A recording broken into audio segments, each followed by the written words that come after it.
Bismillahirrahmanirrahim. Assalamualaikum warahmatullahi wabarakatuh. Waalaikumsalam warahmatullahi wabarakatuh.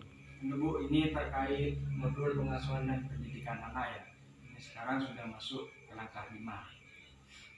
Jadi di langkah 5 ini kita akan membahas tentang melibatkan ayah dalam pengasuhan sehari-hari. Di modul ini sudah dijelaskan langkah pertamanya, yaitu sampaikan pada peserta bahwa jika di antara peserta ada orang tua yang tunggal bukan masalah. Jadi di kelompok ini kan beda, ada yang orang tua tunggal atau enggak? Jadi pasti ada ya. Iya Pak. Jadi orang tua tunggal itu bukan permasalahan yang paling mendasar untuk mendidik perilaku anak gitu ya. Jadi tanah apa Bu? Ketika bapak dididikan sebelum ibu ini kata anak ini masalah. Oke? Karena dalam keluarga itu mesti ada anggota keluarga yang lain, semisal paman, nenek, kakek ataupun saudara sepupu. Nah itu juga menjadi satu kesatuan untuk mendidik perilaku anak itu. Coba kalau ada bapak ya, di sini kan perkumpulannya kan fokus ke bapak ya. Iya. Mungkin Pak Adi bisa menjelaskan bagaimana Pak Adi pola mengasuh anaknya dalam membantu seorang ibu ataupun siapalah jika memang orang tunggal. Nah, sejauh ini ya saya mendidik anak saya dengan cara yaitu saya menyerahkan kepada neneknya Pak. Karena apa? Saya pagi harus ke sawah. Pulang dari sawah saya sore Pak. Nah setelah itu kalau nggak gitu Pak, saya nggak punya uang Pak untuk pendidikan anak saya Pak. Jadi untuk di rumah dan juga di sekolah itu saya serahkan ke neneknya Pak sebagai penggantinya ibu tadi Pak. Kalau Pak Adi kalau ya ketika beraktivitas tidak apa-apa lah. Iya Pak. Selama tidak beraktivitas apa yang biasanya sering dilakukan sehari-harinya sama anak? Kalau saya ketemu anak itu jarang komunikasi saya Pak. Gitu ya. Biasanya kalau sudah pulang sekolah, pulang dari kerja saya itu biasanya saya mandi, setelah itu saya istirahat Pak. Sedangkan anak saya itu langsung mengaji Pak. Jadi jarang komunikasi Pak. Sama dengan anak Pak. Kalau malam tidak ada pertemuan, kalau malam mau tidur atau habis tidur gitu. Kalau malam kadang ya kita ngobrol, kadang-kadang Pak begitu Pak. Kadang-kadang ngobrol. Kadang-kadang Apa yang ngobrol. biasanya diobrolin tadi? Biasanya kalau diobrolin itu anak saya itu biasanya kalau udah mau bayar Pak, biaya sekolahnya itu Pak. Biaya sekolah ya. Iya Pak. Biasanya Pak waktunya bayar SPP, Pak waktunya bayar buku seperti itu Pak. Jadi saya ngasih, setelah itu ya sudah jangan dimanakan uangnya. Saya berpesan seperti itu, setelah itu sudah selesai Pak. Oke.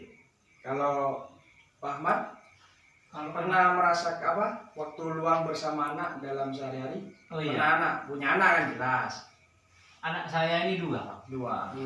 Yang satunya ini ikut neneknya, yang satunya ini sama saya. Cuman yang satu ini jarang juga komunikasi karena saya pegel Pak. Apa pegel itu? Sekut Pak. Pegel ini mangkel Pak. Sekut ngeneng kan Pak. Ya. Jadi saya itu sepenting sehat Pak. Sepenting sehat meskipun jarang komunikasi. Itu saja. Jadi yang dirasakan kalau ya mesti anak memiliki sifat negatif dan positif lah. Ya. Ketika ketemu anak itu apa yang dirasakan Pak Ahmad? Ya. Kalau ketemu anak itu pastinya ya seneng Pak. Seneng, terus ingat kasih sayang juga perlu ya. Jadi tidak hanya mengingat yang jelek-jelek saja Pak, yang bagus-bagusnya juga saya ingat. Ya bagus ya. Jadi poinnya ketika ketika bertemu dengan anak mesti ada rasa yang bahagia. Meskipun anaknya itu bandel dan Iya Pak, gitu. Karena di sini tidak ada ibunya, jadi ini kan pertemuan bapak-bapak ya. Karena ibunya nggak ada, Belum. jadi ada dua cerita dari Pak Adi sama Pak Ahmad di sini yang bisa kita simpulkan. Bahwasanya ayah juga bisa dan memiliki peran penting dalam pola pengasuhannya. Meskipun sesibuk-sibuknya ayah juga akan pernah ingin ketemu ataupun bahagia ketika ketemu dengan anaknya. Seperti Pak Ahmad bahagia ketika bertemu dengan anaknya. Seperti mungkin kalau masih punya anak bayi, Pak Ahmad lebih bahagia lagi ya, pulang kerja terus ketemu anak, capek dan semua rasanya hilang. Nah, itu salah satu bentuk kedekatan ayah dan anaknya. Nah, dan sebaiknya seorang ibu dalam mengasuh anak, kehadiran ayah akan memberikan dampak tersendiri. Kan ada memang bagaimana anak itu dekat dengan ibunya ataupun lebih dekat kepadanya. Tapi poin yang harus kita pahami di sini bahwasanya ayah dan ibu ini adalah orang tua yang harus saling bekerja sama, antara ayah dan ibu saling mengisi. Itu yang harus kita untuk menjadi pola pengasuh pendidikan anak, untuk menjadi orang tua yang lebih baik. Itu ya, saya bisa memahami ya.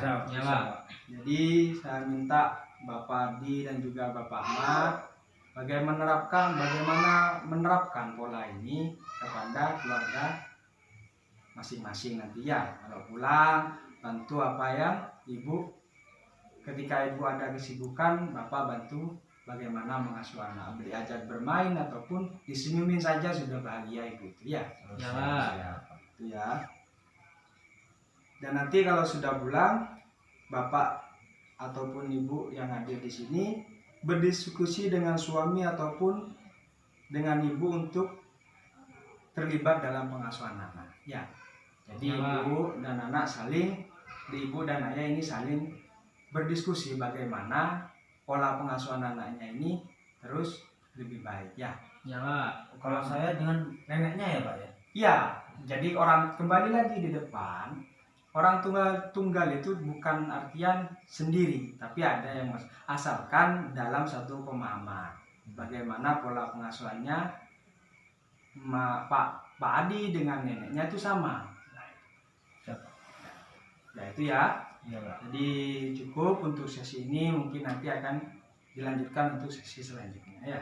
Siapa? Assalamualaikum warahmatullahi wabarakatuh. Waalaikumsalam warahmatullahi wabarakatuh.